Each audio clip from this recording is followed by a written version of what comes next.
yeah, we're recording. We're live. All right. Here with Patrick Blackdale again.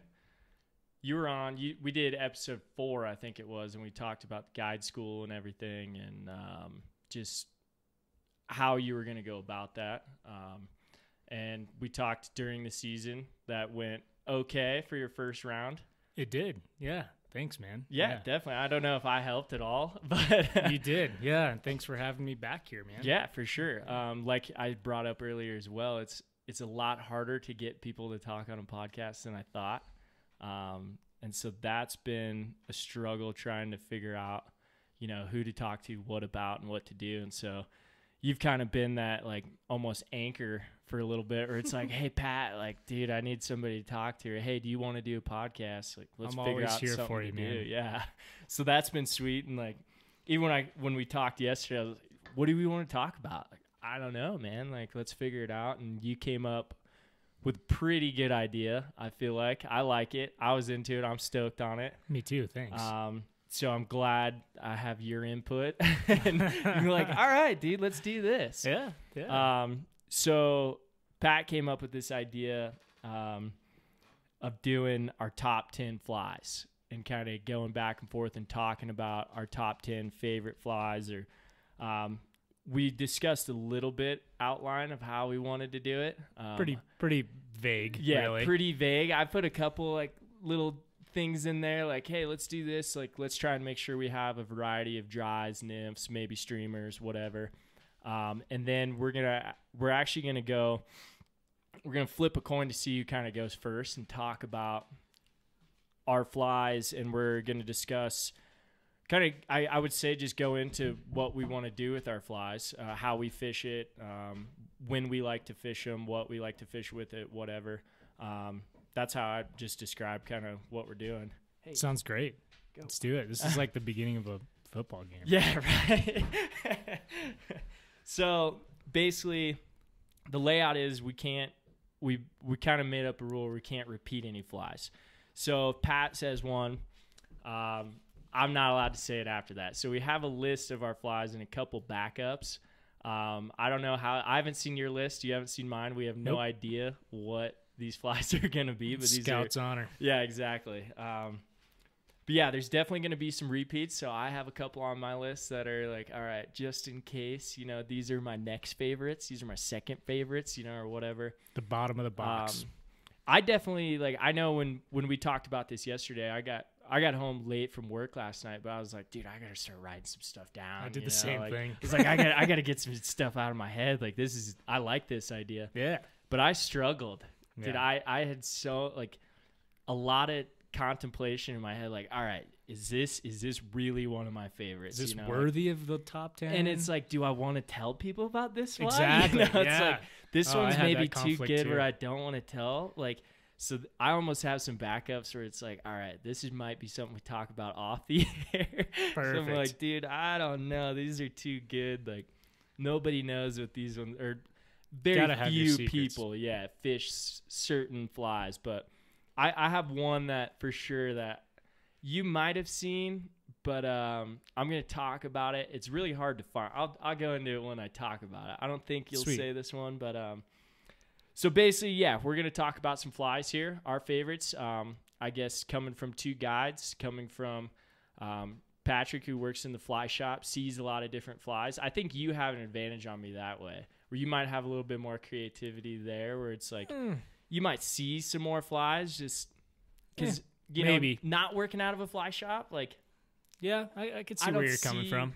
I don't see as many as I would say you do, you know, when you might be doing stocking or whatever and refilling the bins. I do like that about working in the shop. Yeah. I always have. It's cool. But as you know, there's thousands of fly patterns. Tens of thousands. Yeah. I mean, yeah. And you could probably take our top 10 list for the rest of your life and do just fine. See, I want to bring up a point later on about that. Yeah. And I want to bring it up a little bit later, but we'll talk about that too. Because I have an idea for that. And I'm going to ask you a question later. Just be ready for that type of topic. But okay. Do you want to do the honors? You want to flip the coin? I'll do it. Do you want me to flip? You call? Yeah. You're the guest. I'll flip. You call. Okay. Tails. Off the beer can. Tails. It's tails. You want to go or you want me to go? I'm going to go. I think the advantage is to go here. All right. So I'm going to go. And I'm going to do countdown style. I'm going to start at 10. You're doing like your least favorite or what? Like 10's your least favorite? Yeah. I think you got them structured like that. I just kind of willy-nilly like wrote Well, them down, it's not necessarily in that order, but I think it just adds some suspense. Okay. Number 1 is a special one to me, but I'm going to start at 10, and I'm just going to get it out of the way right away, Cam, and I'm going to throw the chubby on the list. Ooh, I thought about that one. Yeah. I didn't write it down, but I definitely was like, man, it's going to come up somewhere, or it's going to be an honorable mention. Of course, yeah. Yeah, well, it made my list, and you know why, but, the chubby it's a great indicator. It's a great dry fly. It can be a hopper, it can be a stone fly, it could be a mouse. Things just it's an awesome fly. And it's a guide fly, and it's easy to tie. Yep. So I mean, it's cork if you tie it right. Totally. It can be. I mean, I know when I tie it, I'm sure you tie them too. But I mean, I throw foam underneath my dubbing. I'll tie in like 4 mil foam underneath my dubbing. Like, all right, this thing's never gonna drown. Oh yeah. Like I want it floating high all day. Keep it high. Yeah. Yep. I mean, yeah, I knew. Like I said, I had a feeling that one was gonna come up. I definitely throw that on my list as well. It's not written down, but you can do a lot of different things with that fly. Oh, yeah. And depending on size, depending on color, anything, you can provoke those fish to come up and eat it, or you can throw, size 6 stonefly underneath it, or, anything underneath it if it's riding high. It's a great guide pattern. So this is something weird that I do with the chubby. Okay. I haven't seen anybody do it, but they always look at me weird. I've seen one other person do it, and that's Matt Miller. Okay. And he kind of taught me this, but I comb out the wings. Oh, okay. Do you comb out? I have like 2 little like combs that I buy from Walmart or something that Interesting. I keep in my boat bag, and I'll comb them out. When I lose my comb, it's game over. It's a big deal. Yeah, I'm like, where's my comb? Where'd that go? Like, you who stole my comb? Keep it in your beard. Yeah, right. Just store it in my beard like a pick. Just that could be totally your. That'd be my look. thing. Yeah. Like, I got my chubby comb in there. Yeah, you're gonna get some sponsorships if you do that. Yeah, right. People will know. Oh yeah. But basically, like, I mean, what I do is like once I grease it up, is I'll take that comb and comb out the wing, because sometimes when you grease them up, like that wing gets a little bunched. Just clumped together. And if you comb it out, it creates almost more surface area in my head, and you can see it better, and I feel like it rides higher. Yeah. And it casts better, and like, because that first like couple casts when you cast a chubby and it just gets sopped with water. Yeah. And you're like, oh man, like what happened? I just greased that. Yeah, you want the wing to be fluffy. The comb, dude. That's a great idea. I've always kind of like tried to, I guess, comb out with my fingers a little bit, like pull the fibers apart. It's not the same. But no, yeah, the comb's a great idea. And if you do it too much, like with your fingers, like you might pull it out. Like if you don't tie it right, or if you buy one from the store and it's not tied right, or if you're a hack tire like me, it's coming apart. I super glue the hell out of those things. Yeah, I really do. I glue a lot of them. I use a lot of cement and glue on a lot of my flies. I don't want them falling apart. Totally. One other thing you can do with the chubby too that's kind of cool with your foam is after you cut your rectangles of foam or whatever shape you're using, you can spray them with 3M Scotch Guard too. And really? Yeah, and then it seals all those cells up, so they're I've never heard that one. Way more floaty. Huh? Yeah. They just don't get saturated. Way more floaty. Yeah. Eventually, they'll get beat up too. But list, dude, I wrote a lot bigger than you did. Yeah, I wrote really thin and small. Yeah, I wrote like bold Sharpie, like. You better hide that. Okay. All right. Your turn. You threw out the chubby. Man, I don't want to burn you on any of these flies, but you went for your bottom of the list there. Hey, you do whatever you want. Let me go through here a little bit and see which one. I'll figure it out. Bottom of the list here. I don't know. So I got to throw one out that's obvious to me because I talk about it all the time, and I've already done a podcast about it, but the pheasant tail. Knew it. Did it? That was the first one I wrote down. It was like pheasant tail is key. I mean, it's like I said, it's an obvious choice for me, and I feel like you saw that coming. Oh, yeah. And if anybody's listening to this who has listened to my previous podcast, they probably saw that coming. Mm-hmm. Was that on yours? Oh, yeah, I'm just going to cross that off really quick. I had to, man. It's going to be... See, we're going to work down to the bottom. It's going to be like, oh, man. But it's great. No, I mean, the pheasant tail, I have it even written down. You know, I tie it anywhere between a 12 and a 22. If you go that small all the way up to a 22, you can throw a glass bead on it. You don't have to throw any weight with it. It's great for betas. It's great for small mayflies. It's great for stones if you tie it big. You know, I mean, it really does mimic a lot of different things. So much. Yeah, if you've listened to my other podcast, I can't remember which one it might be right now, episode 3 or something, I talk about fishing naturals and just going more towards the natural area. So pheasant tail is an obvious choice for me. Good call. I don't think I have to go too much more into it. No, that's a great call. I'm with you there. All right. Number 9 for me, it's a dry. Ooh. Extended body Parachute Adams. Ooh. Yeah. Okay. So I like the Parachute Adams, obviously. It's a great fly. The extended body for me has been an awesome fly because it can do everything a regular Parachute Adams can do, and a little bit more, like when you get into slick water or low clear water and the fish are just that little bit more picky. I think it just looks a little bit more realistic, and I've caught some great fish when fish are picky. Tied like with the extended body? Is that do you tie those with? Is that tied with deer hair on the back? Or no, what is that for? You can use all different kinds of stuff. Okay.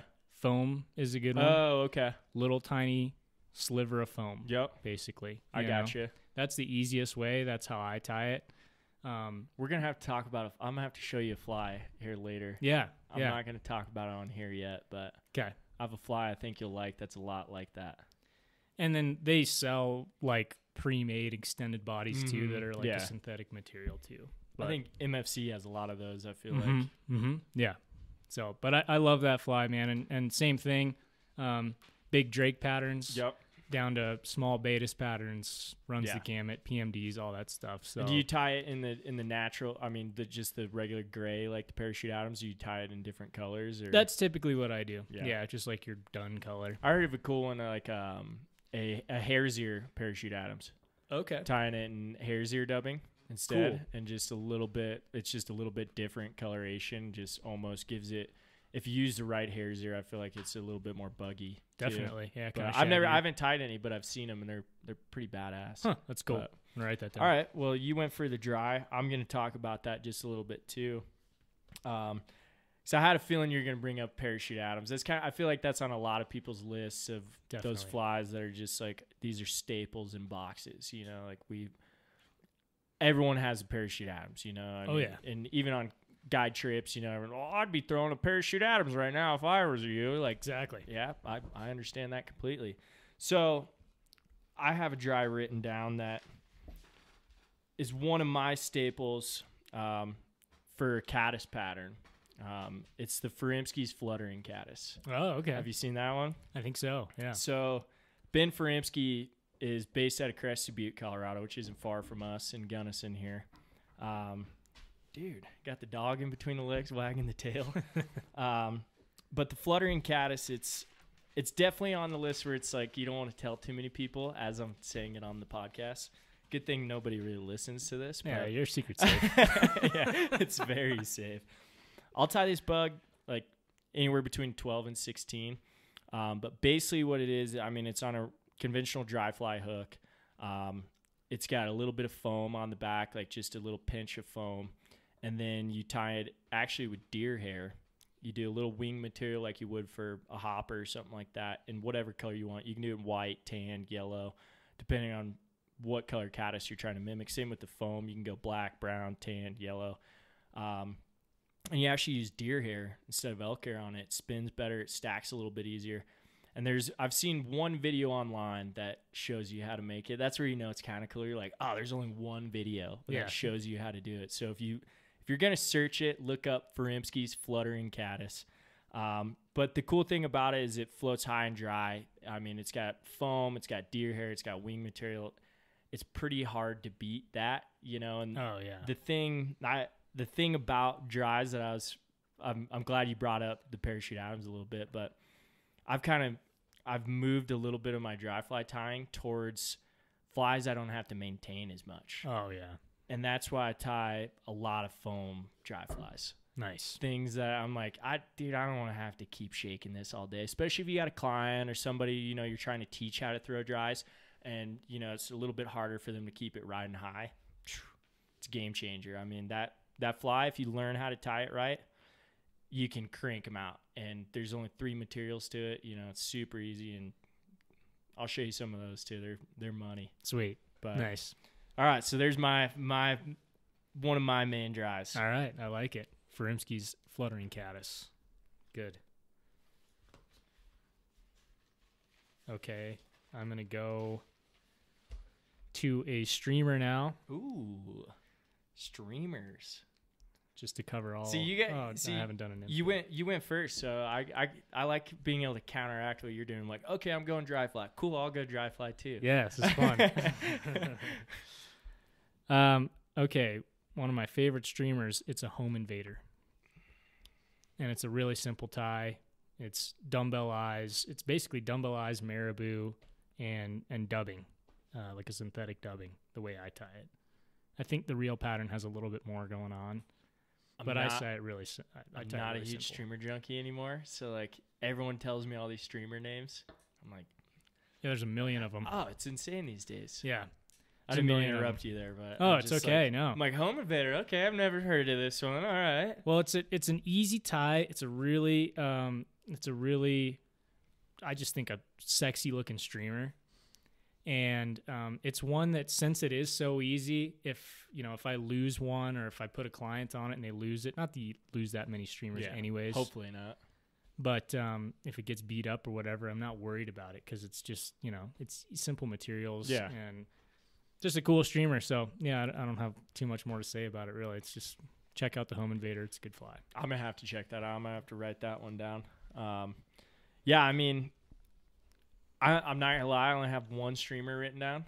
I think that was pretty much my one streamer, too. But on that topic, it's just like streamers are so mainline these days. I mean, it's like everybody wants to fish streamers. It's really become a thing, hasn't it? And I don't know, there's you follow East Rosebud Fly Shop on Instagram? I don't, but I am familiar with the shop. There's a blog that the guy does. I'm assuming it's the owner of the shop, but he does it's called the Foul Hooked Whitey. Okay. And that's the shop that's like AC/DC. Yeah, exactly. Style, right? Yeah. And they're super, like, I've talked to them a little bit, not much, just off Instagram, but like super cool dudes, but like they're pretty over like the mainstream stuff, like, and man, this dude he wrote an article about streamer fishing, just millennials streamer fishing, and just annihilated everybody you can think of. But nice. I don't like, I'll fish them here and there. I don't fish them with clients too much. I don't really either. It's really, for me, it's only with maybe a couple of repeat clients who I know like it and can. And that's, I know when they show up, like, at some point today, they're going to want to throw a streamer for a while. It's part of their thing. What number are we even on? How many have you done? That was 7. So that was done 3. That was my third one. Okay, cool. I've done 2. All right, so I'm going to get my streamer out of the way. Okay. And like I said, honestly, I couldn't tell you too much about him. But mine's Coffee Sparkle Minnow. It's buggy, it's bright, I can see it, and I think that's a huge part about streamer fishing. I like to throw it out of the boat mainly. I don't do a whole lot of walkway streamer fishing. It's more fun kind of out of the boat for me. Mm-hmm. But like I said, I think being able to see it is a part of the game. If I can see it, obviously fish can see it, but if you're standing high in a boat and can see that sparkle minnow, you're like, oh man, I know exactly where my fly is. And it's kind of cool watching those fish come up. And I'm not very good at tying them. I'm still trying to figure it out. It's not a hard tie. It's just, there's some aspects to it that I haven't quite honed my skills on yet. Sure. But, it's a really simple streamer, but I mean, yeah, it's marabou and dubbing pretty much. Yeah. Just sparkle dubbing and a cone head, and it's one hook, don't have to get too crazy on it. Yeah. Yeah. And, so that's my streamer. I mean, the it. sparkle minnow, it's one of my favorites. I mean, and the autumn colors and white and gold and olive, all of it. So cool. That's a good one. And I've always thought with the sparkle minnow, if officially a panther martin or a blue fox, they'll eat a freaking sparkle minnow. Yeah. And it's just like, it's one of those where it's like in your home when you hit it, it's like you hit the bank. It's like, boom, I'm here. I'm ready. And fish I feel like they just attack that thing. Totally. So good one. Good one. I like that. All right. I'm going to throw a nymph in here. Classic nymph. Oh, no. Copper John. Ooh. Yeah. Copper John. Do you like that? Oh, yeah. Yeah. Absolutely. What I like about the Copper John is that it's similar to that pheasant tail, but then you get this color aspect too. You can tie it in all these different sizes. It can imitate all this different stuff, but you can tie it in any color you want with that wire, and it's a totally different fly. It is. I fish a lot of black Copper Johns throughout the year. Great Betas pattern, stonefly, that type of stuff, especially, in the summer months. In the wintertime, one of the things I've picked up from another guide at Three Rivers is fishing a chartreuse Copper John, and I think it's an awesome winter pattern. What size? Like a 14. You can probably play around with that. Yeah. And I think what that's supposed to imitate is a stonefly that's just molted its exoskeleton, and it's just gone through the new Instar, I guess it's called, and they look really bright and they're easy to see. You said chartreuse? Chartreuse is, I like the chartreuse color. If it ain't chartreuse, it ain't no use. Exactly. There you go, buddy. So it's a great pattern, and obviously it's got a lot of weight, so it's great to fish in tandem with, smaller nymphs or unweighted nymphs, stuff like that. And great dropper. I mean, yeah, like you said, the cool part about it is that you can really customize that color any way you want. I've definitely had days where, it's fishing small creeks where it's like, I have a buddy throwing a blue Copper John. You're like, why the hell are you throwing a blue one? And they're eating it like crazy, and looks you like can't catch nothing, it. But yeah. And here's some blue Copper Johns. Totally. What the hell? Yeah. Why not? Huh. Yeah, pink. I see a lot of pink. I've never fished them. I never have either. I remember there was a time where like the red Copper John on the Gunnison was the money bug. Oh yeah. That'll smack some sand. Oh yeah, it will. But what won't? Yeah, right. Yeah, the red Copper John used to be, just like 16, 18. Just hammer them. That's cool. Caught a lot of lake trout on a red Copper John. Really? Yeah. That's really cool. Down near the Cooper's West area. Huh. Yeah. That's awesome. All right. Well, I'll go to chartreuse a little bit then. Okay. Bar's tongue teaser. Ooh. That one is like when runoff's over and the water is just, even when runoff's going on, it's a great fly. But when that water starts to green up just a tad, especially here on the Gunny, but any home water of yours, I'd say if you have a decent runoff, right when that water greens up, I have to have all right, I need 4 or 5 dozen of these things.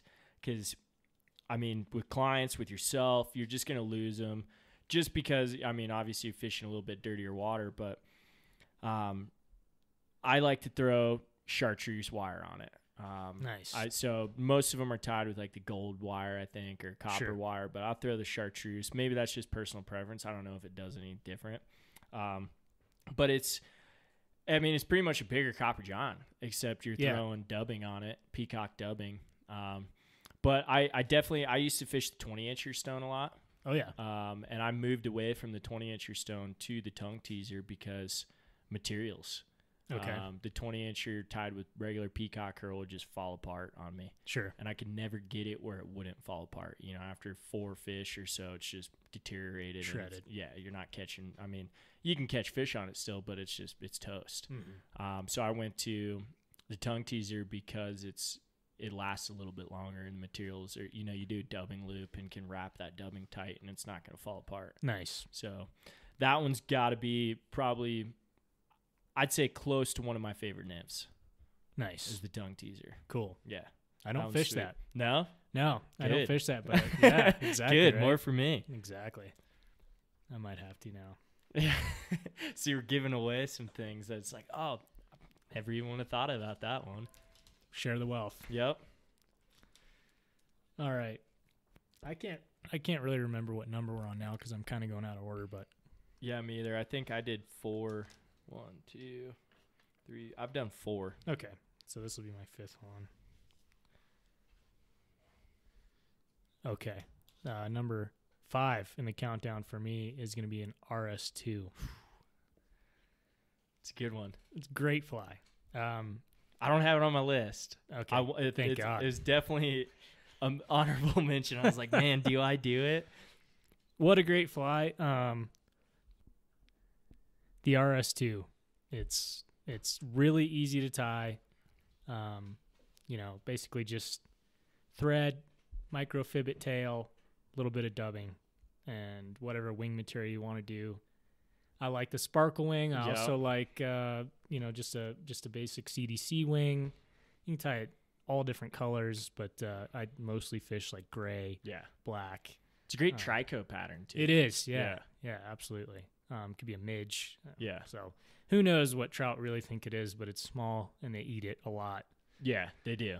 So it's definitely one of my top flies. And it's super natural. I mean, it's not flat. Like, yeah, you can tie it with the sparkle and it can be flashy. Or do you tie yours beaded or no bead? Typically unbeaded, but this year I started fishing a lot more of the Mercury RS2s that has a glass bead, and those worked really well for me. So I do, like, I've tried to do them with the dun for the tail, where you do like dun hackle for the tail and tie that in, and then I've done also like I don't know what kind of material, like the mayfly tails. Yeah, it's like a microfibet. Yeah, exactly. And like, do you know how to split those? Yeah. Where you take the tag in? Yeah. That's a cool little trick. That's typically how I tie them. Yeah. Yeah.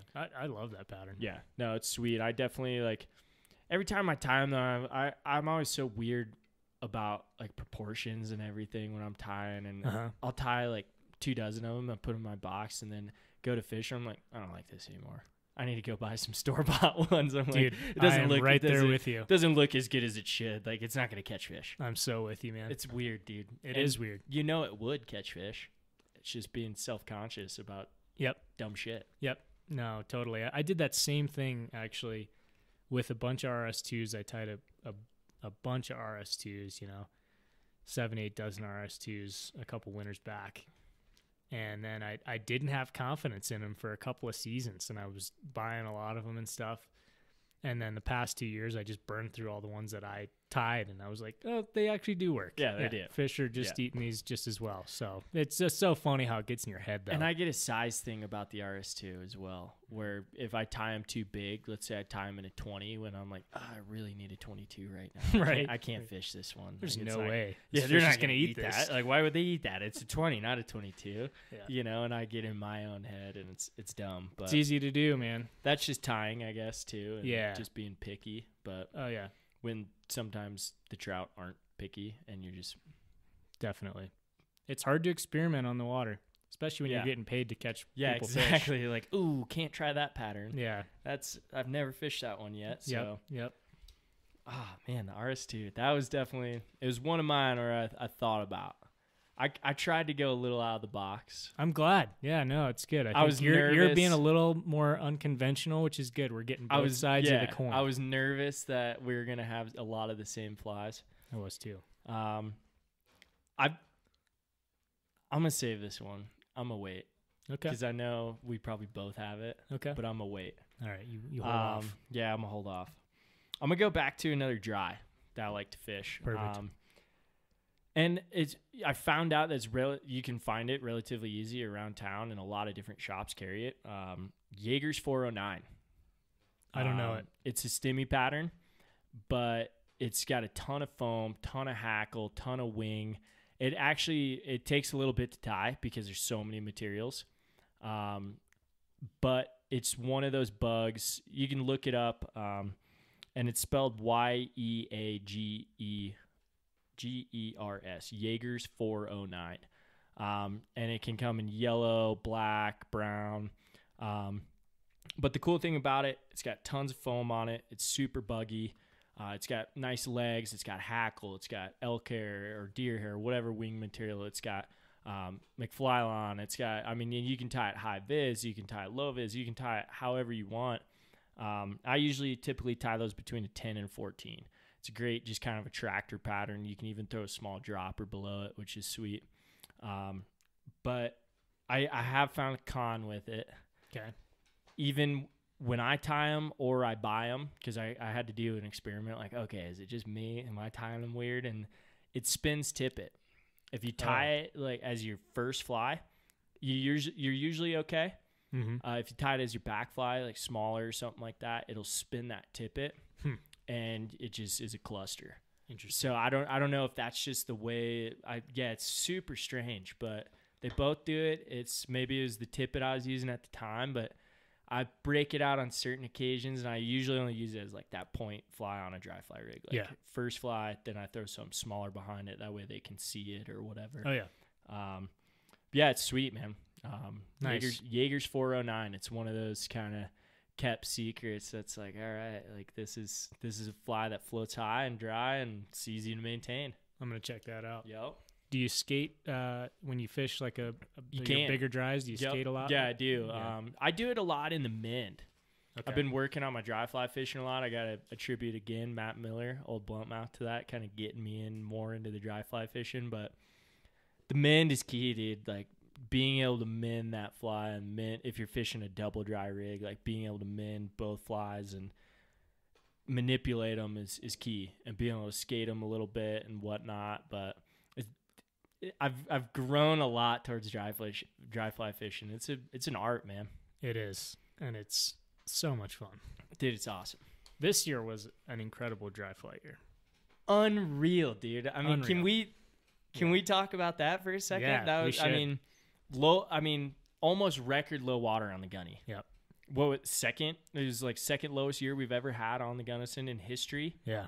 And the dry fly fishing was absolutely unbelievable. Insane. So good. I'd say probably 70% of the time, never fly fish in my life. All right, we're throwing dry flies. Totally. Check this out. You're going to be able to see 20 to 30 fish a day. You might not catch that many, but you're going to see them. Oh, yeah. It's exciting. I mean, you throw an indicator on or a hopper, and you're like, there, hit it. And well, I didn't see anything, you know? But you throw a dry fly, they can actually home. Oh, people love it. Hit it. No, it was great. I mean, you know, if there is a bright side to the low water, that's it, because there's no bad water that, you know, it's all holding water when it's that low, you know. I'd have clients be like, where am I casting this caddis? Just in the water. Yeah, just put it there. Put in the water. It could be 3 feet off the boat. You're in fishy water there. And, I mean, Matt Miller told me for years, he's like, dude, you learn how to dry fly fish and learn how to teach how to cast a dry fly. The amount of clients that are going to come out of the woodworks to fish dry flies is going to be unreal. Because I had multiple people, like, show up for trips, like, had fly fish before, you know, and they were pretty decent at it and traveled a little bit. And they weren't sure what to expect. And you break out a dry fly rig, they're like, oh, I want to do this tomorrow. I'm a bookie again tomorrow. Let's dry fly fish. Like, okay, cool. And you fish that day, like, all right, I'm coming back in a week. Let's do it again. You're like, sweet, dude. Yeah, I'll dry fly fish with you all day. Oh, yeah. It's when it works out well, it's pretty fun. Absolutely. Yep. It made me want to start my own fly shop called the Vintage Angler. All I sell is dries and snow cones. And snow cones. That's it. Just Royal Wolves and snow cones. That's it. And if it's not this middle of the summer, then you probably don't want to come to my shop, because you're not going to want a snow cone and fish dries. So. Bomb pops too. I mean, yeah, snow cones. I don't know where you got the snow cone idea, but I like it. It's just, I don't know either, but yeah. Is that 5 for me? Yep. Okay. I think so. We're moving right along here. We are. That's all right, though. No, this is good. People don't have a long attention span. No. Especially the crowd that I'm looking at. 4 of the 6 have already tuned out. Yeah, so. They're like, this is BS. So for you last 2, here we go. Next one on my list is a BLM. Ooh. Beaded little mayfly. Dude, that's a good one. I really like the BLM. This is a really simple pattern. Again, it's a nymph pattern. It's a beadhead nymph. Angel hair body. It's pretty much just like a flash body with a little bit of wire. It's super, easy to tie. And I mostly fish it in the copper color. and I think it's imitating a PMD mostly. Yeah. Thing crushes. The copper is probably my favorite. It took me a while to find the material to tie that fly. Yeah. But once I did, then it was game on. Green, I don't fish it too much. I've heard it can crush at times, but yeah, I haven't given enough of a chance. No, and I'd say again, BLM's not on my list. That's where I was like, ooh, that I didn't even think about that one. That's definitely, I'd say when I'm struggling on the river and it's hard to catch fish, I definitely go to the BLM. Yeah, like I'm gonna try this. It's bound to work. I've caught a lot of fish on the BLM. That's a good one to look up. Thanks. And it's super easy. Like you said, it's really easy to tie. It is. It's one material. Yeah. Well, wire. Yeah, so two materials basically in thread. But super simple. That one's a good one, man. Nice work. Thanks, buddy. Yeah. That one's, I didn't even register that when I was going over my list last night. That's where I was like, man, there's so many that could be. Oh, there are. Ooh. That's a big time confidence fly for me. I love that fly. Yeah, I do too. It's hard to beat. Oh, man. I'm like, which one do I go with next? I got a lot of dries on this list. I'm not going to lie to you. That's cool. I like that. I'll go to a nymph, though, here. I'd say one that's kind of come up in the last couple years, the shot glass betas. Nice. Shea Gunkel pattern out of Colorado. And it's one of those that it's just super buggy, man, and it tends to catch fisherman's eye a lot, and you tend to look at it and you're like, oh, man, I need to have a couple of those, and then when you do fish them, like, all right, I get it. It's not one of those where it just catches your eye and not the fish's eye. It's definitely one that you will catch a lot of fish on it. I've definitely been on the Arkansas where it's like BWOs start coming off and you throw on a size 18 shot glass, and it's like, boom, boom, boom, just rip snorting, and it's good. So, and I got turned on to the shot glass on the Arkansas. That one's definitely one of my box that I look to as well, where if I know there's bugs coming off, if I know there's betas coming off, I'll go to that. And I do tie it in, like, I'll tie it with some chartreuse rib at times too, because those are hard to find, dude. I don't think I've ever seen it with chartreuse. Like red bead, brown red bead with chartreuse rib. It's gold. Nice. Yeah, I like that one. Heck yeah. Shot glass. Good call. Was that 5 each? I got 6. That was 6 each? Yeah. Okay. Yeah, you're right. I have a feeling there's one coming that we're both sitting on here. Maybe. We'll find out. What do you got? Okay, next. Well, you're up. All right, batter up. My next one's a dry. Ooh. The Missing Link Caddis. That's a good one. It's a good dry. I think it's really supposed to be a caddis cripple, but whatever it is, it works really well. Just a little bit of elk hair, Antron wings, really slim but flashy body. I like that one a lot. Yeah, it's a great skating pattern too. Definitely. So I like fishing it behind a bigger, hacklier dry, like a stimulator or just a big elk hair. Yeah. Or behind a small chubby. Yeah. But yeah, if you're throwing double dries or just a single dry, that's a great pattern. I think that's one thing we didn't really talk about the chubby too, where you can tie it in a small size. I mean, you can tie it in a 12 or a 14 and fish it, and it wrecks them. Oh yeah. Where I've definitely had buddies in the front of the boat like, what are you fishing up there? What is that? Oh, it's just a small chubby. Like, micro no shit. Yep. That's where interesting, and it's usually the black and purple one. Oh, I love that one. I don't fish it enough. Yeah, that's a great one. That one is good. I don't even tie it enough. Yep. What are you doing? I got a old black lab just wandering around the house trying to figure out what is going on in his life. He seems happy. Yeah, he's happy. Go to bed. Good dog. I like just one last thing on that chubby. I like that black and purple one, and I tie it with a pink wing. Really? The Dennis Rodman. Ooh, nice. Easy to see. Yeah, super easy. That's what I like to do with those chubbies too, is I'll tie like my regular wing posts, And then up front, I'll do like a pink strip or an orange strip or something like that. It's just so people can see it. Definitely. Especially in higher water or faster moving water. That one's a good one. I even like to do like double the foam on top. I'll like take 2 pieces of foam and glue them together. And yeah, that's good stuff. Now you can buy the double foam, the double colored foam. Yeah. Like the Hopper store, that's a good one to look at. The Hopper store, you can buy like, this dude has tons of foam for really cheap, and it's really good foam. Nice. Different colors, the fuzzy foam, and I think you can buy like a big pack of foam for like $4 or something like that, or $3. And nice. Yeah. PayPal ships it right to you. It's good stuff. But the Hopper store, check that out. Legs, everything.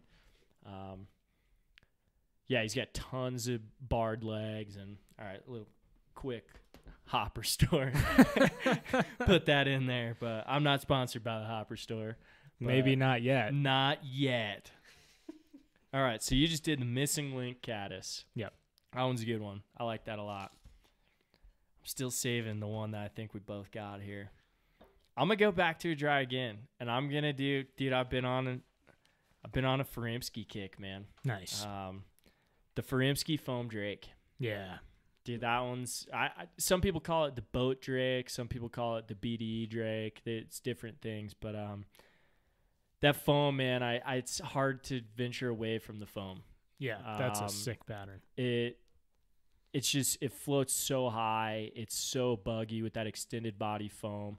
And when you look into tying it, it's really not that complicated. I remember walking into it going, okay, I'm pretty nervous to tie this fly. I don't really know how I'm going to go about it. But Charlie's Fly Box has it on there.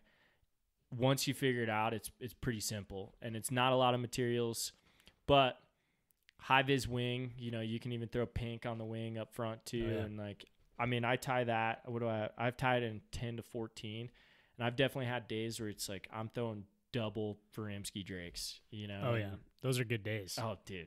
Great days. On the Taylor, I've had some days like that where you're just crushing them on the drakes, and it's good time. But and even with that foam drake, I mean, you can throw, copper john below it. You can throw a beaded tungsten fly below it, and it's still going to ride high because of that foam. So, and just the makeup of that body just sits high with the hackle and everything, and it's a good fly, man. Really good fly. I like that fly a lot. Like I said, I'm on a Furimsky train.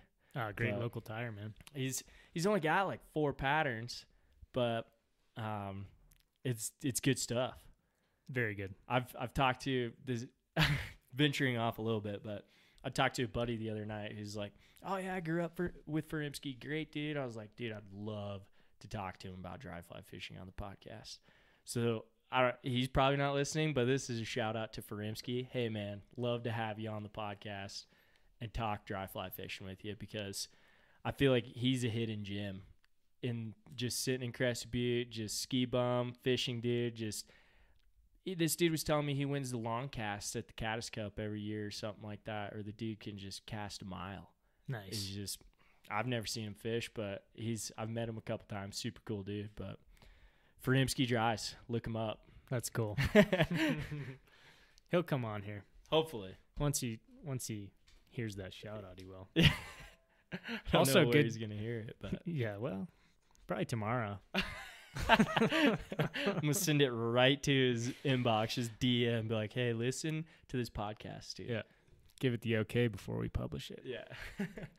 Good shout out too on Charlie's Fly Box, man. Yeah, I mean, you can look up almost any pattern on there, and there's really good, instructions and all the materials. And if you're just getting into tying or been tying for years, you're an expert at tying, whatever, like, again, I'm not sponsored by Charlie's Fly Box, but it's a great resource to have, and to be able to look up patterns on his website, and he does step-by-step instructions. I mean, he's got tons of books too, but just how to tie basic shit that you have no idea. I've definitely been tying like, oh, I forgot how to do this step. Go to Charlie's Fly Box, look it up, boom, there it is, with a picture, everything, how to do it. It's good. Oh yeah, definitely good. I recommend that one to kids too, or just getting tying. Yep. Because a kid can look at those steps and just get it. And the cool part, yeah, exactly. I know, they see it once and they're like, I can tie that. The cool part is too is when you click on a certain bug, like you'll go to his website and it's a little confusing, but he actually has a tab that says Fly Box. You click on that, and then it brings up a list of bugs with pictures. And you can search, you can go down. He's got like 10 different pages. He's got saltwater, freshwater, all kinds of different bugs. And it many flies. Continues to grow. But the cool part is when you go in and look up a bug, like let's say the RS2, he'll tell you the origin. He'll tell you where, who invented it, how to fish it. He'll tell you what materials you need, what hook to tie it on. And he has all that stuff at his shop or on his online store. Yep.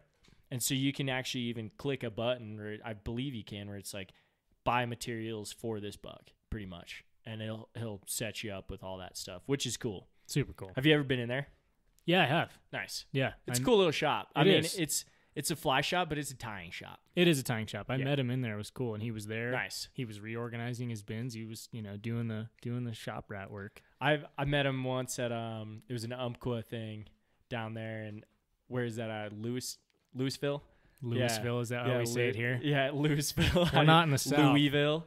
But they were doing a tying contest where it was like you can't have a vise or anything like that, and they just give you a bunch of random materials, and you're just sitting there holding a hook, and he was over there trying to crank out some flies. That's awesome. It's pretty entertaining to watch, but that sounds it. That's funny. Oh yeah, I just did the foam drake. I was like, where are we at? Are you up? Am I up? So I'm up? I believe so. All right. I believe. Yeah, I just did the foam drake, didn't I? Yeah. Yeah. All right, I'm going to ride this Charlie Craven train. Do it. Into this next pattern. The mole fly. Yeah. Mole fly is a great emerger pattern or a cripple, whatever you think it is. I think it's a merger. Super simple, super deadly, man. Yeah. I don't fish it enough. Oh, dude, I loved it. I don't fish it enough because I don't tend to fish it from the boat very often because it's, basically impossible to see. But wading, I do fish it a lot, and especially on picky tail waters on the Taylor. The mole fly is awesome, but it's just beaver dubbing, CDC, thread, and a hook. It. Really simple to tie. You can grease them up, too. You can throw some gink on there and grease them up, and they'll ride just barely on the surface, and that's nice too. Just like you said, emerging pattern or something like that. It's one of those picky trout flies. Yeah, I pretty much always fish this on a long light leader. So if I'm fishing the mole fly, it's going to be when when I see rising fish, the water's clear. I can't get super close to the fish, but I can get in casting range. But I know they're going to be picky or tricky, and I'll typically fish just the one single mole fly. I think it works best that way, and I'll typically fish it half in, half out. So I'll just use like Frog's Fanny desiccant just on the CEC. So it's nice. So it's riding half in and half out, and it's just deadly. It is, and I mean, I think a good point too is it's a lot like the RS2 and same in material wise, I'd say, but I think something we didn't really bring up about that RS2 as well is you can grease it up. Oh, yeah. And it can ride in the surface there. Instead of fishing it as a nymph, you can grease it. And I've had days where picky trout, eating very small dries, and you throw on an RS2, just, I'll give this a go and grease it up. And same thing. So absolutely. I think those two flies paired together, they're very similar.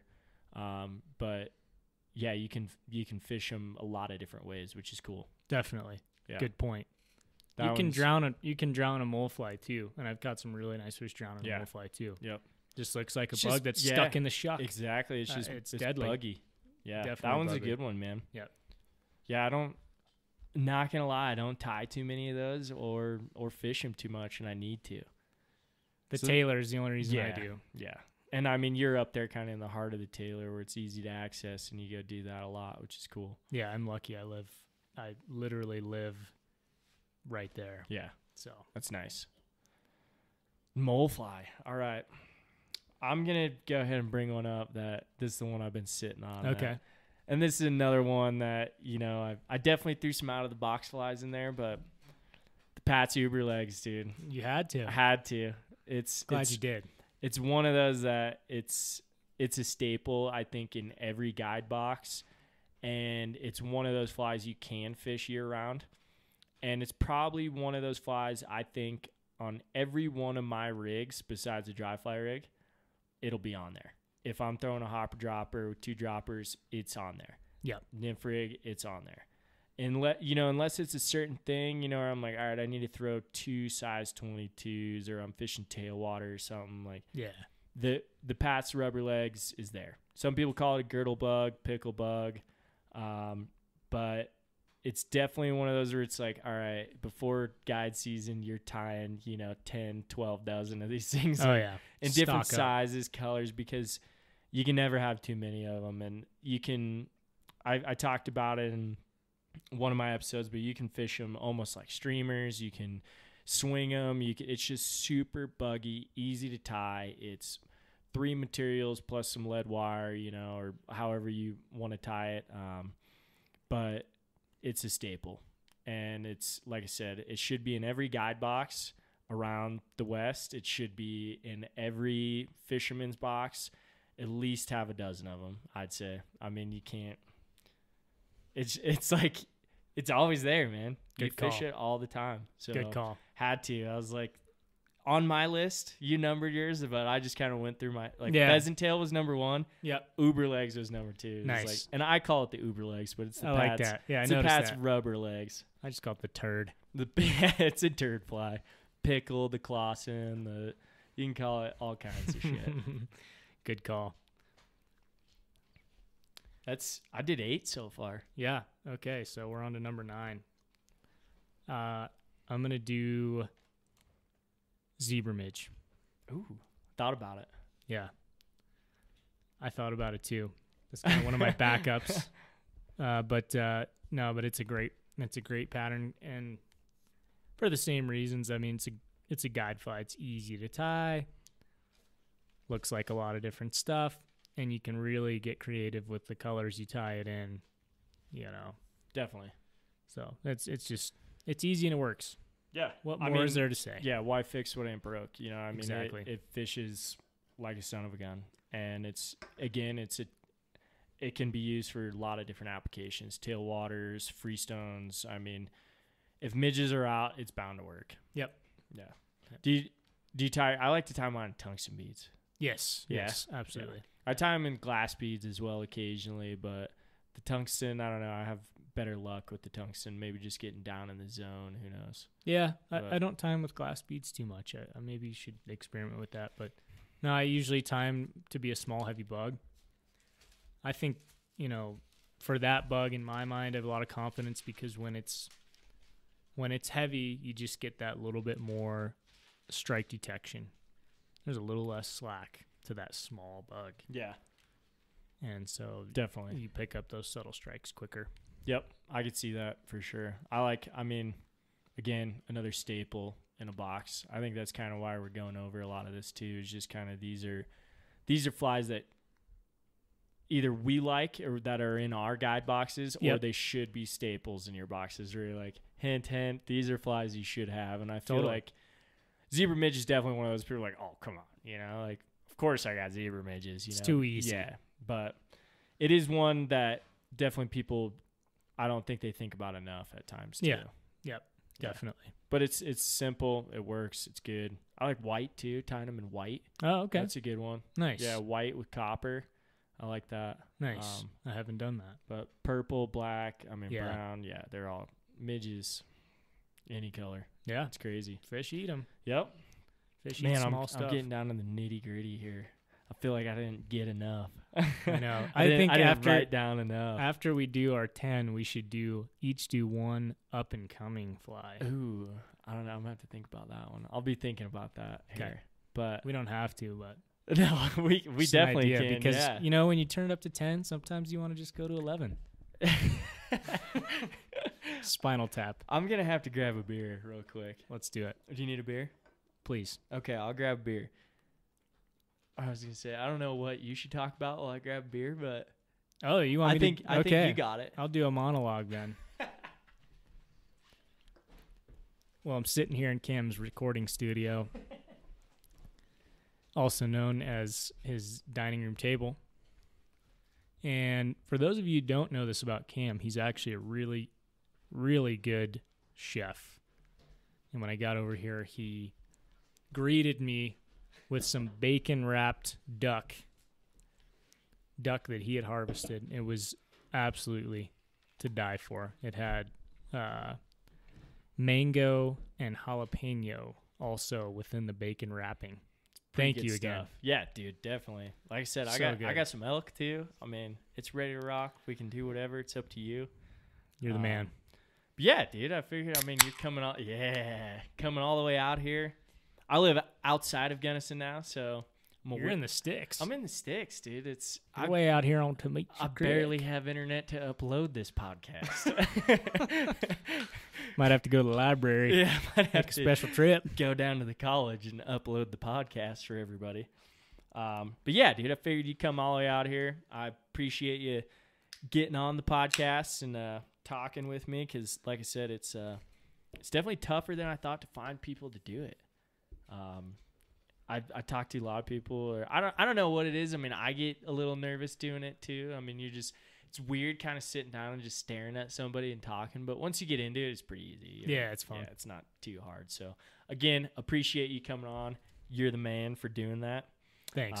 And thanks for the kind words about the duck, dude. I love that. So recipe. Good. I love that recipe. You know, when you eat like game that people have harvested themselves, you never really know what you're gonna get because sometimes you're like, ooh man, this is really gamey. Yeah. But sometimes you get what we got tonight, and I was like, holy, dude, it's that is good. A lot of people we're getting off topic, but that's all right because I mean, whatever. It's my podcast, I guess. Do whatever you want. Yeah, do whatever. But it's your world. With the duck, dude, like I've definitely eaten some really bad duck, wild duck. Sure. It's like, oh man, it just tastes like mud. It tastes like marsh. But yeah, I'll try and brine duck for like a good 48 hours before I cook it, or what I'll do is I'll brine it and then vacuum seal it and let it sit in the fridge vacuum sealed, just sit in all those juices for a week or so, and then cook it. Wow. And that tends to work out pretty good. It's good dedication. Stuff. Yeah, got to. That's what a chef does. Chef life. It's awesome. Yeah, hell yeah, dude. So I think you're on your number 2 fly now. Oh, I got to go to like my secret flies. So there. This is number 9 for me? Correct. Okay. It's tough. I have a couple I don't want to, like I said, I want to talk about off the air, but I'm going to throw one out there right now that everyone should know. But again, another dry that I like, the Peterbach caddis. Ooh, nice. Foam, hackle, elk hair, simple, easy to tie. Proportions are a little tough to get right when you are tying it, but once you do, you can crank out a couple dozen pretty easily. And again, like I said earlier, I've moved towards the dries that have foam on them, or I don't have to maintain as much. And that's my preference, as a guide fishing it with clients. I want something that they can see that floats high that they don't have to maintain. I don't have to maintain. Yeah. The harder I have to work to maintain those bugs and the harder they're going to have to work to maintain them, the harder it's going to be to catch fish. So the Peterbach caddis, love it. I like it in black mainly. I tie it in a black foam body. Oh, okay. And that tends to work out pretty well. I tie it a little bit smaller. I'll tie it in a 16 or an 18 and tie that behind a bigger caddis or bigger stimmy or something like that. So it's definitely one of those that you can pull out of the box and be like, this is bound to see a fish come up. So very cool. Yeah, definitely one a dry I look to quite often. Do you ever fish beetle patterns? I don't, man. I don't either. I've heard of people fishing them. I guess the closest it's not even beetle pattern. I guess never mind. I was gonna say the closest I could get is like hippie stomper, or Fat Albert or something. Sure. But yeah. And those are definitely, I mean, again, honorable mentions where it's like, definitely. I like fishing those on small creeks. And oh yeah, the Fat Albert's sweet. It's not good in fast current. It doesn't like the fast current, but right. That's why the chubby's there. That's why somebody invented the chubby. Oh yeah. But yeah, so Peterbach caddis. Cool. That's a good really good choice. When you said black, that's what made me think of the beetle thing. Yeah. That's kind of a beetle-y, It is. And like I said, I don't even tie beetles really. I don't either really. There's a guy who comes into our shop every summer. He's come once a year ever since I've worked at Willowfly, and he always gives whoever's around, if you're standing around, he's going to give you some of these beetles that he ties. And he swears by them, and he'll talk your ear off about them. He's like, this is the best pattern I've ever fished. You got to fish this thing. And it's such a simple bug. It's like thread, foam, rubber legs, and just a little bit of like, it's black foam, but there's a little bit of pink foam on the top. I don't even remember the name of the pattern, but he swears by it. I read an article the other day about beetles where it's the same thing. Like, if you don't fish beetles, then you're missing out. It's, I've done it a couple times as like a move of desperation, like in just the dog days of summer when it's hot. And I'm like, man, what if we just, there's no hatch. What if we just smack a beetle down on the bank? But not too much success. But, in small streams and stuff for sure. All right. I think I'm at my number 1. Is that right? Yeah. Yeah, see, you went ordered. That was a good way to do it. I kind of did, but they could all be my number 1. Just depends on the time.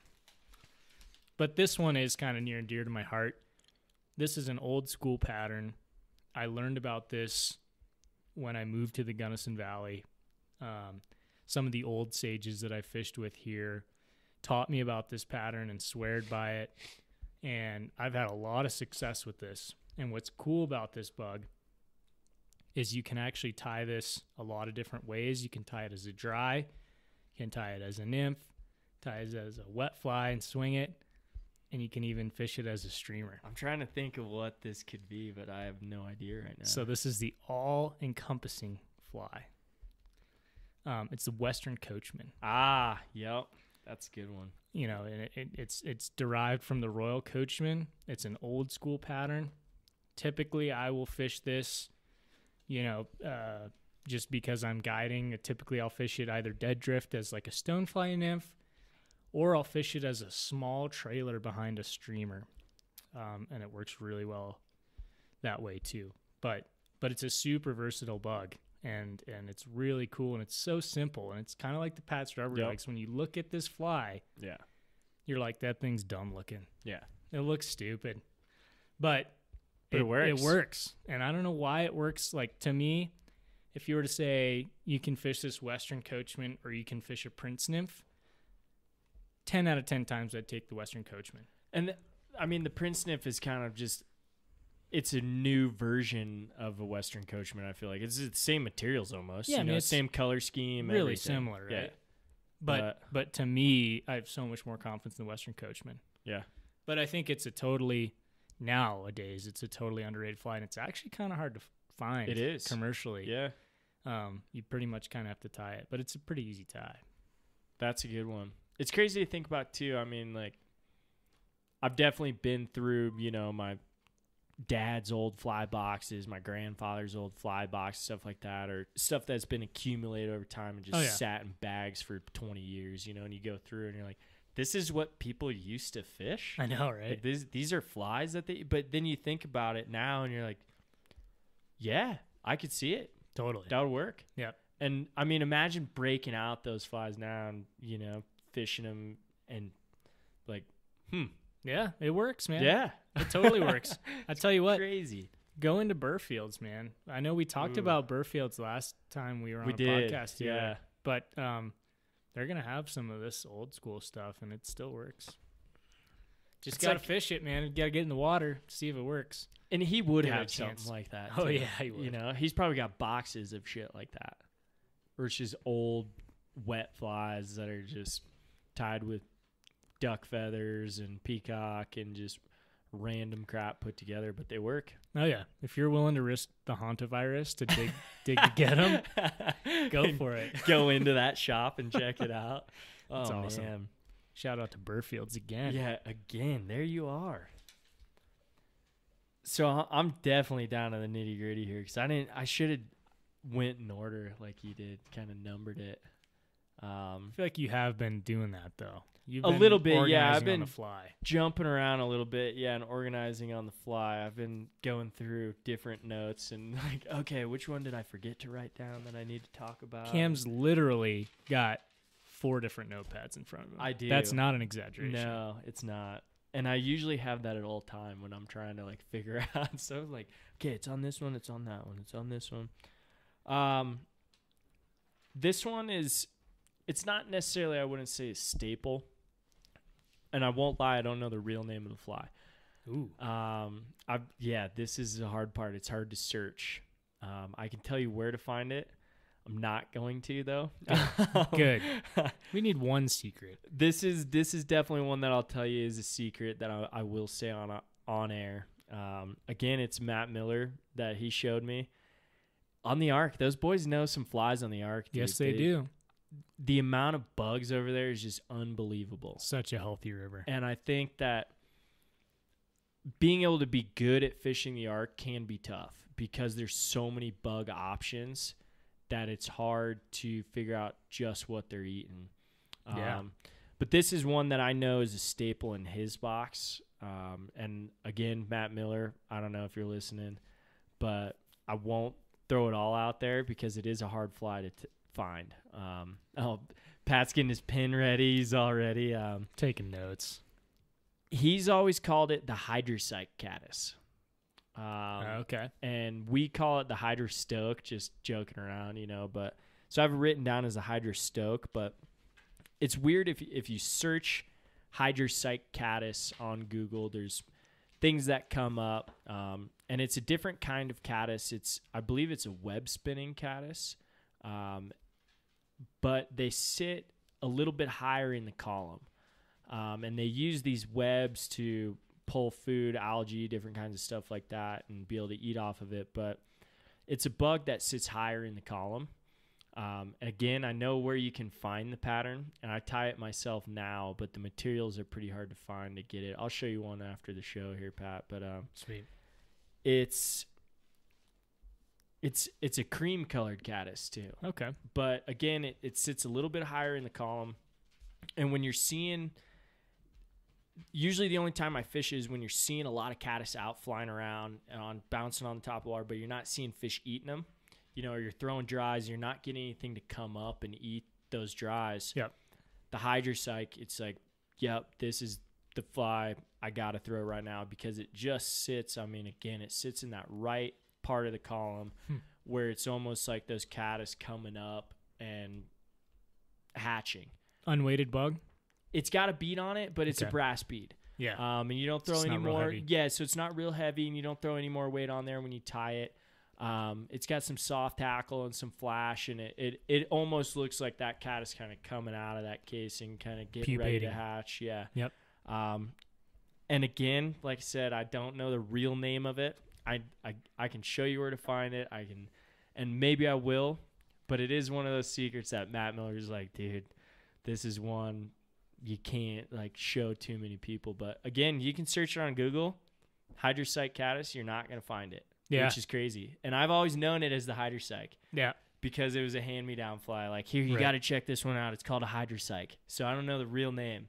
That makes it special, though. Yeah, exactly. That's why it's one of those, it's special to me. That's very cool. Where it's one of my favorites. And, again, it's a staple in Matt Miller's box on the Ark. It's become more of a staple in my box nowadays where it's again, caddis are fluttering. They're out. They're about. Nothing's eaten on top. Throw the hydropsych. That's awesome. Yeah. I don't fish enough caddis pupa. I don't either, man. Because it's hard. I think that's one of the, out of all the different aquatic insects, your mayflies, stoneflies, caddis, midges, I think a pupating caddis is one of the hardest ones to imitate. It's tough. And when you dial in a pattern like that, that's special. And it's definitely one where it's again, it's the go-to caddis for me, caddis nymph. And I don't throw a lot of caddis nymphs, like you said. Me neither. I don't throw the case caddis nymph. I don't throw hardly any caddis nymphs. No, for me, it's if I had to pick a top one, it'd just be a hare's ear. Yeah, or pheasant tail. Right. It's easy to use that. But that's cool. Yeah, so like I said, you're not going to be able to find it, but cool. I'll show you a couple bugs later after this. But sweet. That is my 10th. Very cool.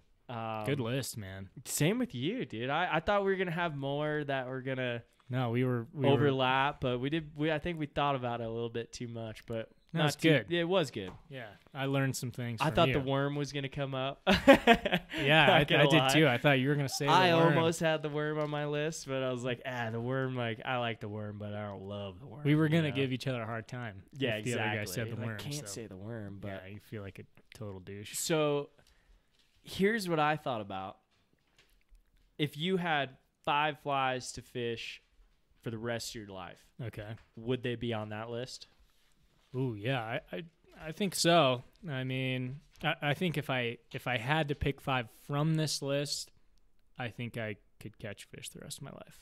Yeah, and I mean, I'm talking like you can tie the same pattern, but different colors, different sizes, stuff like that. It can vary, but I mean, yeah, 5 flies to fish the rest of your life. They got to be on that list. Totally, I know mine are. Don't you think? Yeah. I mean, I could. That's what I was thinking about. Like, I've heard that question, or it's like, if I had 5 flies to fish, or even 3 flies to fish, it's like, yep, I know exactly what they'd be. Totally. Definitely past rubber legs would be on there. Oh, yeah. It's a fish catcher. I mean, and when I think about that, like 5 fish to fish the rest of my life, there's so many different scenarios that can go through your head. Like, am I fishing for survival? You know, like, if you had to fish for survival, you know, that one's a tough one. Yeah, you probably want a Pats on there. Yeah, I'd want a Pats on there. Yeah. I mean, if I just had to eat fish, I mean, yeah, who knows? But yeah, that one's tough. Like, I mean, sit down. You can really break down your boxes that way too. You know, like I've read a lot of articles, talked to a lot of people who say stuff like that as well, where they're like, you know, you only really need 5 flies. Yeah. You know, and you can tie them in different sizes, colors again, but look at your boxes as well. And when you go to buy flies or anything like that, be like, what do I really need that? Yeah. That's a tough part. It is. It's. I don't want to put fly tires out of business. I'm not saying that. Yeah, no, I know. I don't want to put commercial tires out of business by being like, you only need a pheasant tail, you only need a worm, a rubber legs, or whatever. Well, I agree with you, and I think a smart way to go about that is, you know, a fly that you have confidence in, you know, like a pheasant tail. When you're in the fly shop, you know, just look for something that's got a little variation. Yeah. You know what I mean? And there's a lot of those types of patterns, but you don't have to get crazy with it. Just look for something that's got something that's a little different. And same thing really when you're tying, you know? If you can take any of these patterns and just change one thing to make it a little different, make it your own, do that. That's the beauty of tying. And that's something that... The creativity part. Yeah, it's so much fun. And then you go out and you have a great day on your pattern and you're like, maybe it was because I changed that one thing. Yeah, exactly. You know, oh, I added CDC to this pheasant tail and now it's working like it never worked before. And you're like, yep, one thing, you know. So cool. Not saying the CDC pheasant tail is original, but I mean. Yeah, but Cam invented that. Yeah, exactly. I don't know. There's a lot of that. That's the cool part about it is you can take a lot of these flies that we talked about tonight and just break them down and do something different, do different colors. Like I talked about the tongue teaser using wire rib, you know, and I tie a lot too. And so that's a big advantage for me where I can change bugs and look at patterns and go, oh, I didn't like this about that. I'm going to change it this way. So that's cool. If you get into tying, you can do that and definitely be a little bit more creative with some things. But oh yeah, you just, and when you tie too, you know, like for me especially, like you know, for guiding and stuff, and you're going throughout the course of the season, the water levels are changing. You really start to pay attention to things like how much weight is in your flies. Yeah. You know, these flies I did lead wrap in. These ones I didn't, you know. These ones have beads. These ones don't. This one's tungsten. This one's brass. Exactly. Like, it's hard, and it's hard once you get into it. Like, once you start looking at your fly box and be like, oh, shit, which ones did I tie in tungsten? Which ones are brass? Like, am I really going to put them in each hand and try and weigh them out? Like, this one feels heavier. You know? You don't know. Right. Like, I know people who actually, like, use scales when they tie their flies, like, and they'll weigh them out. And be like, okay, this is this way.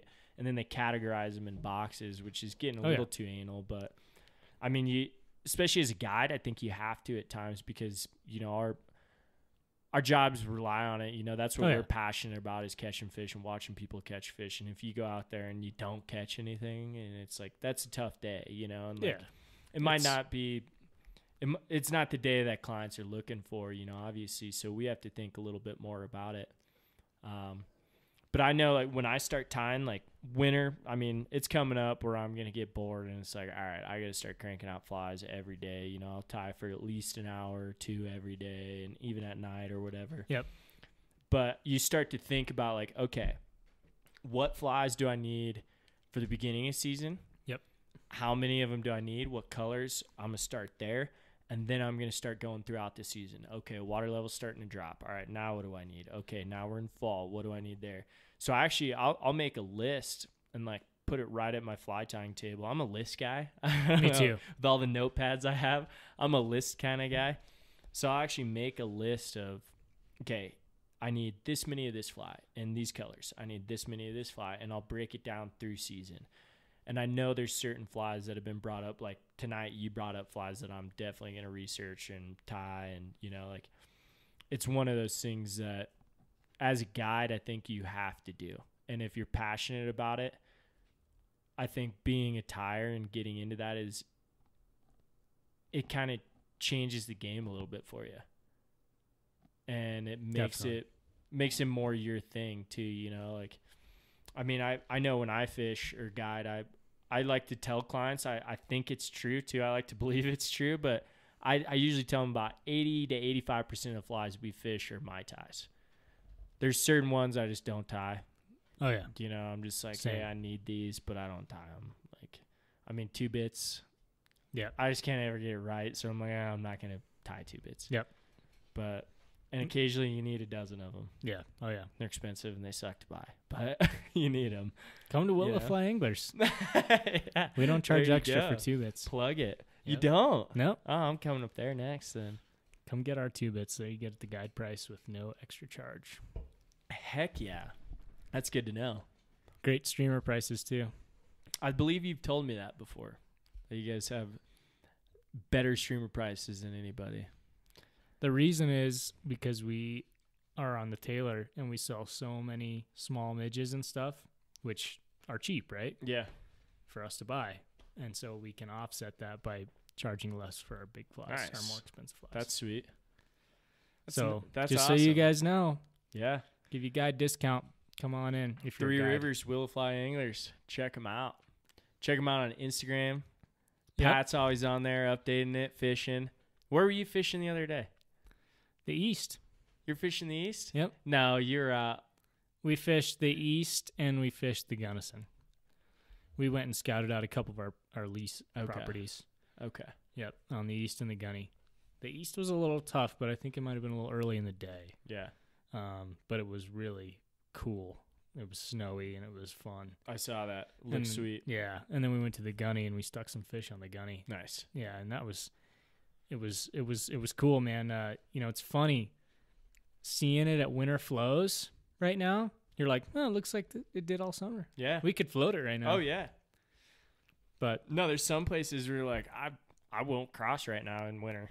Yeah. Because that ice, I mean, those ice come off the banks and it just kind of pushes that water towards the middle and it gets a little, you're like, man, I could have walked all the way across this in the summer, but now I can't.